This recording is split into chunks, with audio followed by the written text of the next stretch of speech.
Colombo, grandest city of Ceylon. The elegant town hall around revolves the official life of Colombo.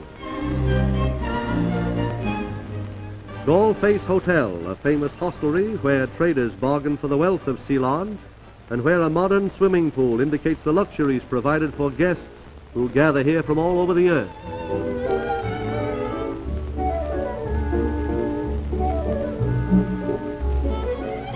More priceless than panoplied elephants and gold mines is the far-famed Ceylon tea. Tropical estates bear forests of tea trees near Neuralia, where, steeped to goodness in a showering sunlight, their Tamil girls pick the precious crop.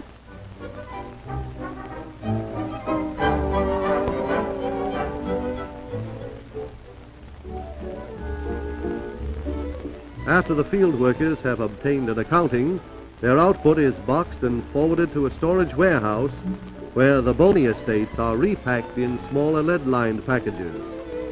An immense warehouse on Slave Island in Byra Lake is a converting plant for a wide area.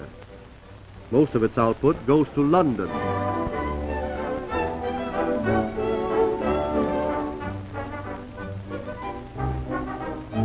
An ox cart goes to town.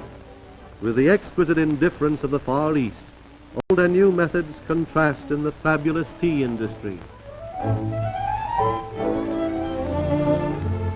Ancient glory of the Tamil race reposes in the city of Kandy. The Tamils lost their power to the British in 1812. The Temple of the Tooth, guarded by the replica of sacred elephants. The temple is one of the showplaces of Kandy. Nearby is the public library that once was the throne room and glamorous court of the Kandya kings. On the balcony of the library, a Buddhist priest meditates in prayer.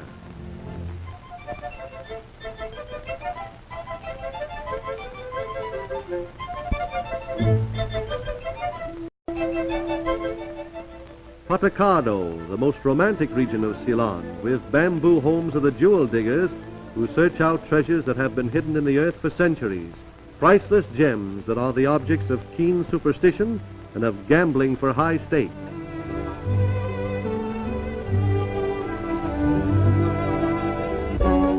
In wet gravel beds that must be drained before mining, underground rivulets running through the ages have rolled and polished 1,000,000 pebbles to form Ceylon's precious stone.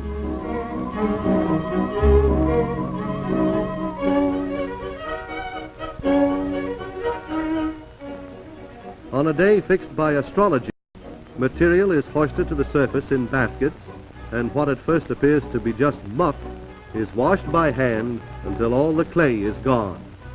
Guards stand by, watching every move to see that none of the haul is pilfered and that the newly mined stones are properly prepared for the important millwork to follow. An uncut stone reveals little of the slumbering fire in its heart.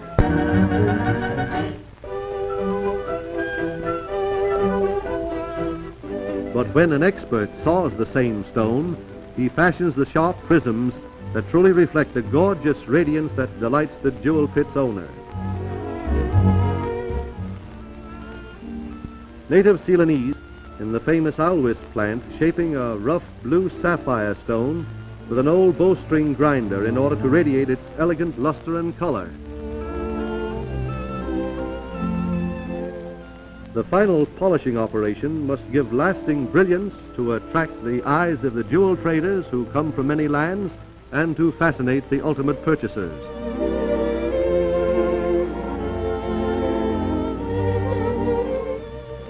Mine owner de Alwis displays gems to Punchi Singho, a wealthy trader, who exalts at $60,000 in rare merchandise, including the star sapphire with penetrating light points and bluish depths.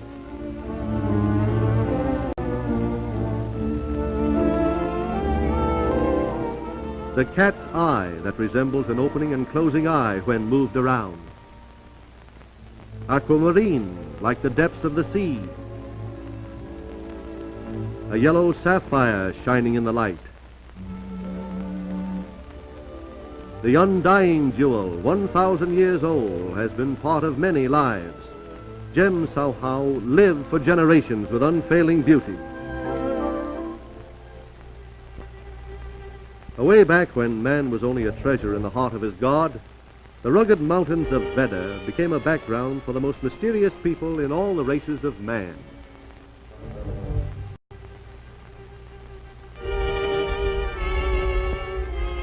An expedition leaving Kokunarva to photograph the Vedas. Along the jungle trek is discovered a cool water hole where a herd of water buffaloes gather.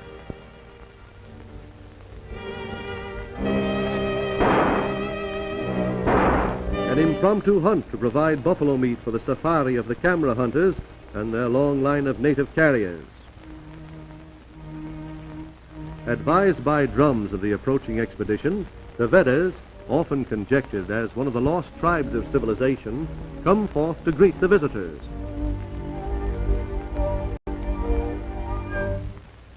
The Ceylon organ of the jungle introduces the tribe to civilization, an unusual formality that calls for excited tribal palaver.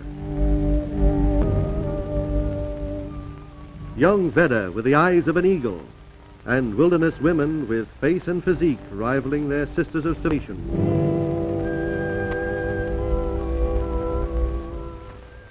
Patiently waiting to see the wonders in the bags of tricks brought to the world. Preparing to hand out goodwill gifts, a most important preliminary in the wild.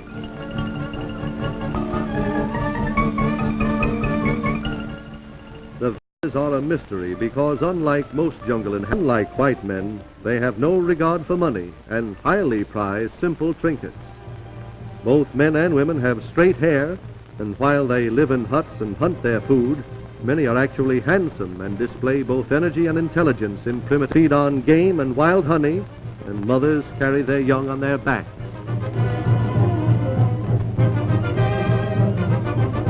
With childlike pleasure they regard the gifts. To them, even a small mirror is a man-made wonder surpassing the marvels of nature. Home life of the Vedas is simple. Children are born as naturally as fruit on the trees.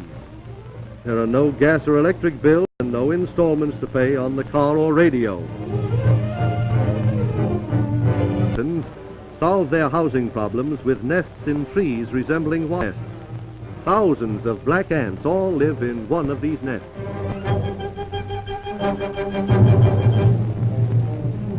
A Veda war rumba of more determination than grace. With that ant's nest close by, the Terpsichorean gentlemen would seem to be in danger of ants in their pants, if they had any pants.